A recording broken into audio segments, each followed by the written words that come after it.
In our headlines on this Monday afternoon, April 15th, here in South Korea. Iran launches a massive aerial strike against Israeli territory this past weekend, firing hundreds of drones and missiles which were reportedly thwarted with the help of the US. South Korea, for its part, condemns the Iranian assault. Meanwhile, President Yoon has yet to name his new senior staff members to take over the reins of those who tendered their resignations last week in response to the ruling party's disappointing election outcome. Over in New York on this Monday, former U.S. President Donald Trump is scheduled to stand in a criminal court on charges of bribery to suppress a scandal ahead of the presidential race in 2016.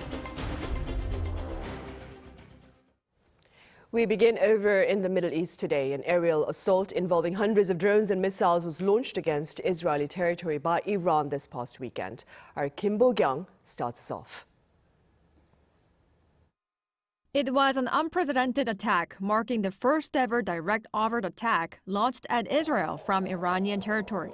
Hundreds of drones, cruise and ballistic missiles were launched at Israel by Iran on Saturday night, 12 days after an Israeli strike on the Iranian embassy complex in Syria. 99% of projectiles fired by Iran were reportedly intercepted by Israel and its partners, with U.S. President Joe Biden during a call with Israeli Prime Minister Netanyahu describing the situation as a win, which demonstrated Israel's superior military capability. Biden also reportedly told his counterpart in Tel Aviv that the U.S. will not participate in any offensive action against Iran, though Washington's ironclad commitment to Israel's security against Iranian threats remains. With Washington seeking to contain the risk of a wider war in the Middle East region, a New York Times report said Biden had convinced Netanyahu not to greenlight an immediate retaliatory strike. However, White House National Security Council spokesman John Kirby said what happens next is up to Israel to decide. It's going to be up to the Israelis to decide what the next step is here. I will just say this. President Biden, since the beginning of this conflict, has worked very hard to keep this from becoming a broader regional war.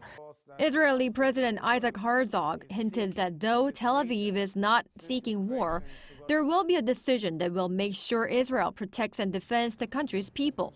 That remark came amid reports that Israel is pondering over the scope and timing of a response, as well as a report in the Wall Street Journal that said the U.S. expects Israel to respond as early as April 15th.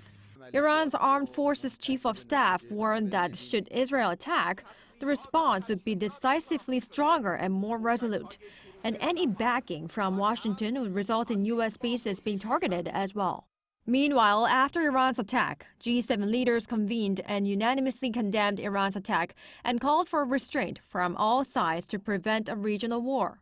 A UN emergency session was also held upon a request from Israel, where UN Secretary General Antonio Guterres called for a de-escalation of violence and maximum restraint. It's vital to avoid any action that could lead to major military confrontations on multiple fronts in the Middle East. EU foreign ministers are also expected to hold a meeting on Tuesday to discuss the issue. Kim Bo-kyung, Arirang News. Here in South Korea, President Yoon has condemned Iran's aerial attack against Israel. The remarks were made at an emergency meeting of senior officials on Sunday in response to the potential broader repercussions of wider armed conflict in the Middle East. Accordingly, he called on authorities here for efforts to ensure the safety of Korean nationals in the region, as well as those aimed at addressing the risks of higher oil prices and possible disruptions to supply chains. Seoul's foreign ministry has also shared its denunciation of Iran's air raid against Israel, while urging for restraint from both countries. Also, in related news, Korea's brakes on fuel tax will remain in place for 2 more months amid the fresh outbreak of violence in the Middle East. Our economics correspondent Lee Soo-jin has details. The South Korean government has decided to extend fuel tax cuts through June as growing tensions in the Middle East are expected to lead to soaring global oil prices. That's according to the opening remarks made by Finance Minister Choi Sang-mok during an emergency economic meeting on Monday. Depending on how the situation continues to develop, risks surrounding energy and supply chains and the volatility in the finance market may grow. As such, the government will remain vigilant and establish a pan-governmental emergency response system to respond accordingly. The government's announcement means that the 25% cut in fuel tax has been extended 2 more months after last being extended through April and February. This cut, which has been in place since January 1st, means fuel tax is currently 615 won, or roughly 44 US cents per liter, rather than roughly 59 cents per liter. This means consumers can save roughly $18 a month on fuel. The decision comes as Iran launched hundreds of drones and missiles toward Israel on Saturday night, 12 days after an Israeli strike on the Iranian embassy complex in Syria. While most of the strikes were reportedly intercepted by Israel and its partners, it has increased fears over a broader war.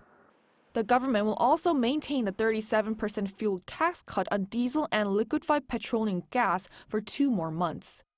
With this, the tax on diesel stands at 27 cents and LPG at 9 cents. The finance minister also said that pan-governmental efforts will be made to monitor both domestic and global economic trends in real time to prepare for a range of possible scenarios. Lee Soo-jin, Arirang News. Meanwhile, on a bright note, Korea's ICT exports continue to rake in profits, expanding for the 5th month in a row in March, this time soaring over 19% on year to log almost $19 billion. Our Shin Se-byuk has the latest trade numbers. Semiconductor exports have sustained double-digit growth for the 5th consecutive month, driving South Korea's tech sector forward.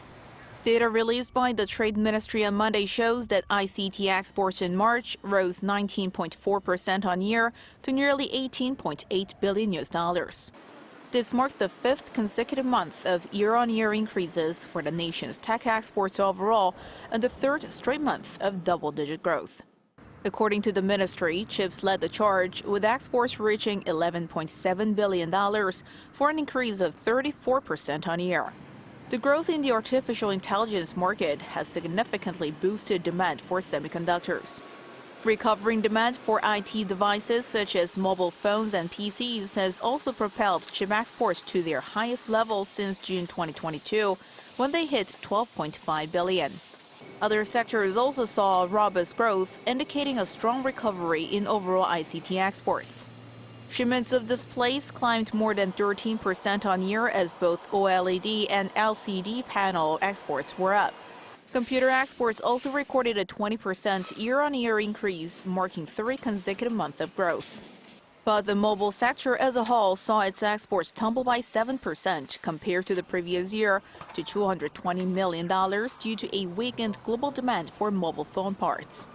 By country, China remains the largest market for exports, with $8.4 billion worth of shipments in March, up 32.5% from last year, and marking year-on-year growth for the 5th consecutive month. Vietnam and the United States followed with exports of $3 billion and $2.3 billion, respectively.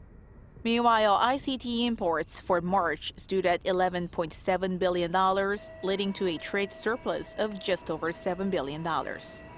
Shin Se-byuk, Arirang News.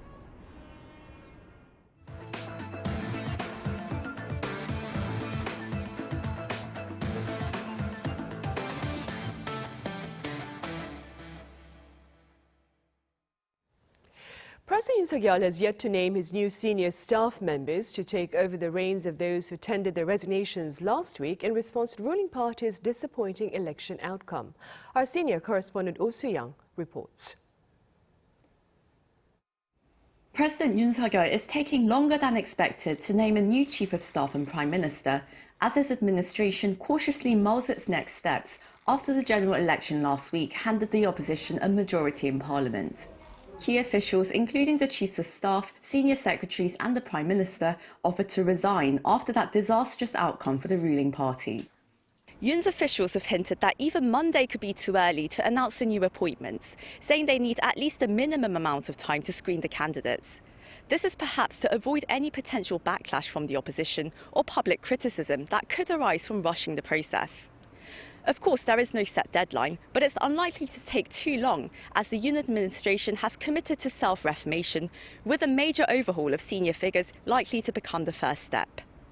In contrast with Yoon's previous appointments, the incoming Chief of Staff is likely to be a political heavyweight who can skillfully work with an opposition-held parliament and make an astute response to major domestic issues and crises. The rumoured candidates are Transport Minister Won Yu-dong, former opposition leader and National Unity Committee Chair Kim Han-gil, lawmaker Chang Jae-won and Interior Minister Lee Sang-min. More high-ranking staff, including senior secretaries for press, society and political affairs, are expected to be replaced. But the Chief of Staff for Policy and senior aides for Economy and Science may retain their positions for continuity. Appointing a new PM could take longer as it requires parliamentary approval. The likely candidates include Kim Han-gil once again, as well as former Unification Minister Kwon Yong-se and ruling party lawmaker Chu Ho-young, who were re-elected for their 5th and 6th terms respectively, to fully reform the management of state affairs as the president pledged last week. His office is considering a major cabinet reshuffle and a restructuring of the presidential office to make it more receptive to public opinion. This could involve resurrecting the position of a senior secretary for civil affairs or creating a new division to facilitate better engagement with Parliament and the public. To set the tone for the administration's way forward over the next 3 years, Yoon is planning to convey his position on the general election sometime this week, possibly through a televised address to the nation, a cabinet meeting speech, or a press conference. Oh Soo-young, Arirang News. Come May 30th, Korea's 22nd National Assembly formally opens its doors with preparations for its first plenary session in early June. That being said, our political correspondent Lee Si-hoo covers the Parliament's current to-do list. A little less than 50 days remain until the official launch of the 22nd National Assembly of South Korea. But the work doesn't start then.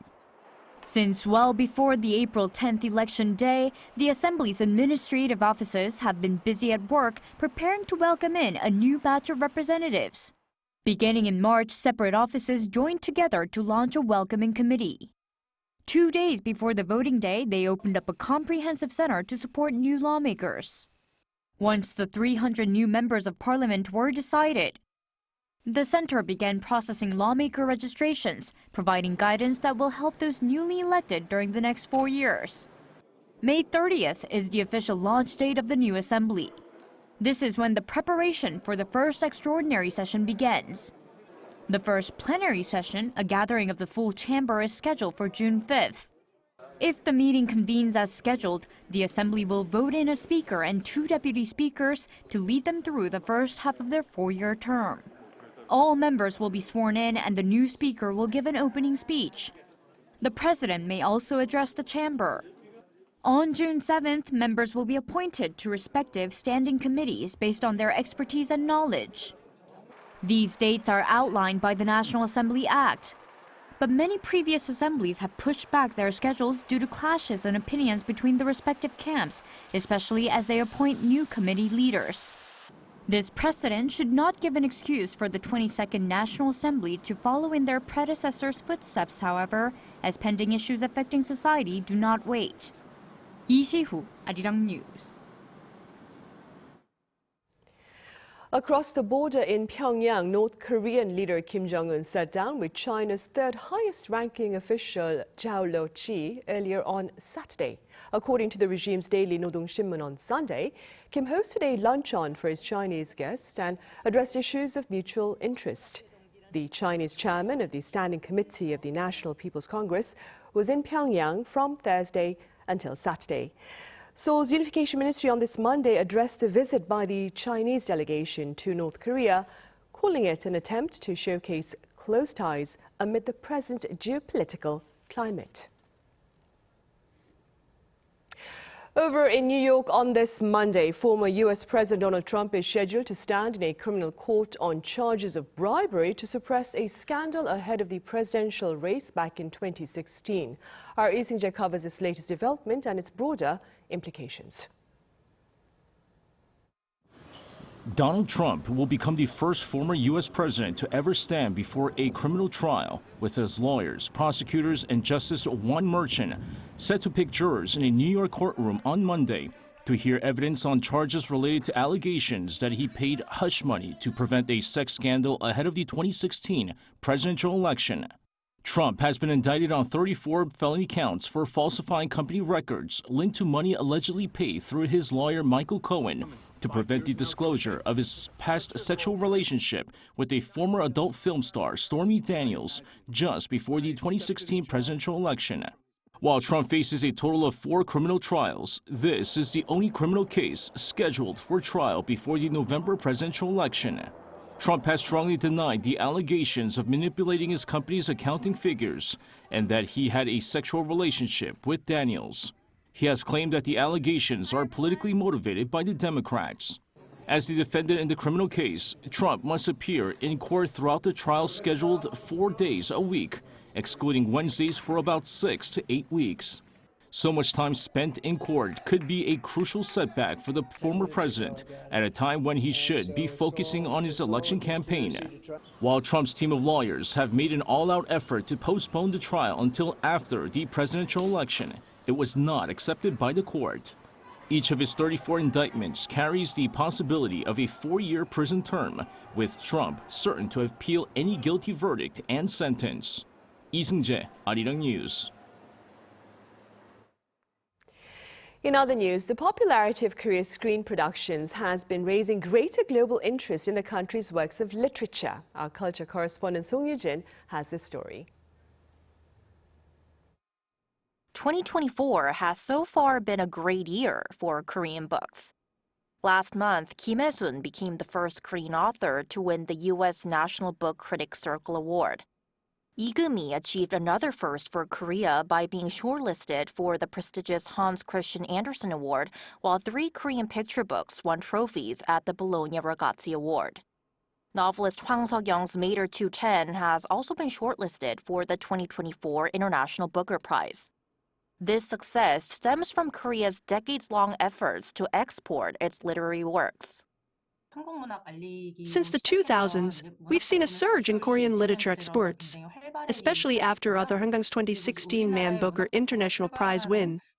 The evidence is domestic publishers establishing dedicated departments dealing with copyright and intellectual rights of Korean authors, an increase in contracts with major overseas publishers, and minimum guarantees for Korean authors soaring from 4 to 6 digits.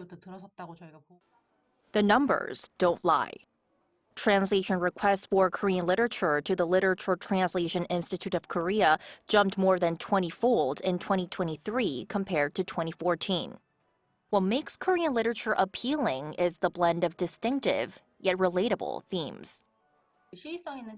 Korean literature offers a unique perspective shaped by Korea's historical, political, and societal contexts, such as it being a divided country, which attracts international readers eager to explore something new.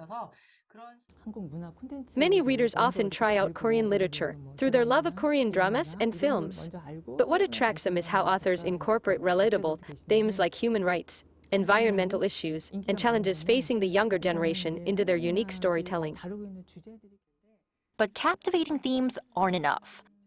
Skillful translation is a must to captivate international readers. A great translation preserves the emotional depth of the original by understanding both the author's narrative and the nuances of the target language and culture. That's why the Literature Translation Institute of Korea has been running its Translation Academy since 2008. Notable graduates include Sora Kim Russell and Youngjae Josephine Bae, the translators of Mater 210, as well as Anton Hall, who translated Jung Bora's Booker Prize-nominated work, Cursed Bunny. Looking ahead, as the majority of translated Korean works are currently commercial fiction, introducing long-standing classics could ignite even more curiosity and interest in Korean literature. Song Yoo-jin, Arirang News.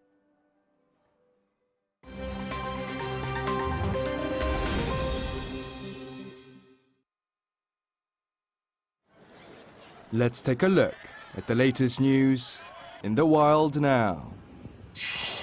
In Australia, 6 people were killed and at least 12 injured in a stabbing attack at a mall in Sydney on Saturday. The attacker was fatally shot by a police officer at the scene. At a press conference on Sunday, the New South Wales police announced that 40-year-old Joel Cauchi was responsible for the attack at a busy Sydney shopping centre not far from the world-famous Bondi Beach. 5 females and 1 male, all aged between 20 and 50, were killed in the attack at the Westfield shopping centre in Bondi Junction. 12 others are in hospital. New South Wales Police Commissioner Anthony Cook said that the attack was not terrorism-related, but rather related to the mental health of the individual involved. In Niger, hundreds took to the streets over the weekend to demand the departure of US troops from the country. This followed a strategic shift by Niger's ruling junta, which ended its military accord with previous Western allies such as the US and France, and instead welcomed Russian military guidance. Demonstrators called for the departure of around 1,000 military US personnel from 2 bases in Niger. They held handwritten signs with messages such as "God curse USA." Until Niger's coup d'etat in July last year, it was a key security partner of France and the US, but the new junta government has joined the likes of Mali and Burkina Faso to end military deals with Western allies, leave the economic community of West African states, and foster closer relations with Moscow. Russian military instructors and equipment were seen arriving in Niger on Wednesday, dictating the junta's openness for closer cooperation with Russia. In China, 130 Chinese nationals suspected of crimes related to gambling and fraud were repatriated from Cambodia on Saturday to face trial. The arrival of the suspects in Wuhan follows enhanced cooperation between Cambodian and Chinese police to combat cross-border gambling and telecom scams. Over 100 Chinese suspects were captured in a recent operation, along with an inventory of digital equipment. Chinese police say another batch of suspects will be repatriated later on. Bayer Leverkusen have won their first ever Bundesliga title. Leverkusen were confirmed as champions of Germany's top football league, the Bundesliga, after a 5-0 win over Werder Bremen on Sunday. Striker Victor Boniface and midfielder Granit Xhaka each scored 1, while 20-year-old midfielder Florian Wirtz scored a hat-trick. Xabi Alonso's undefeated team have won the title with 5 games to spare, breaking an 11-year stranglehold on the league by Bayern Munich. Bayer Leverkusen have now gone 29 matches without defeat this season, setting a new league record. Kim Seong, Arirang News.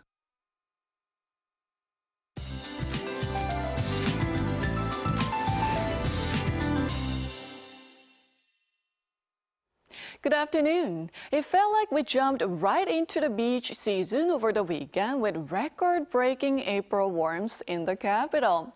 But today's rain will put the brakes on abnormally warm afternoon temperatures, not going up much from today's morning lows. Much anticipated rain should gradually expand to the rest of the country to ease the dryness in the air.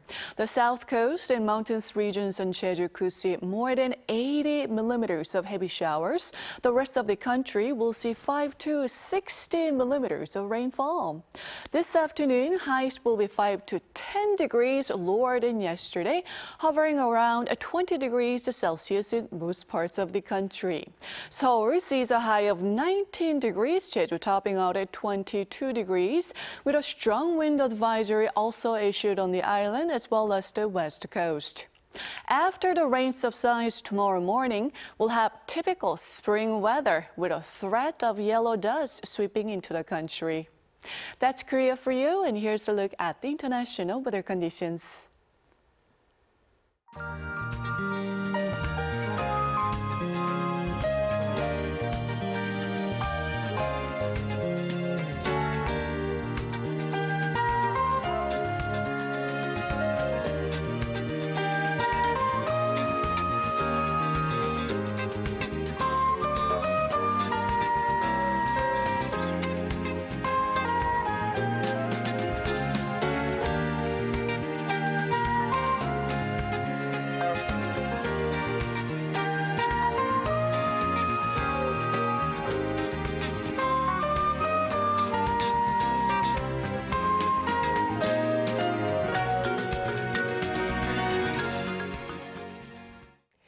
Right, on that note, we end our Monday afternoon newscast. Coming up right after this break is our daily panel session, so do stay with us. Thank you for now.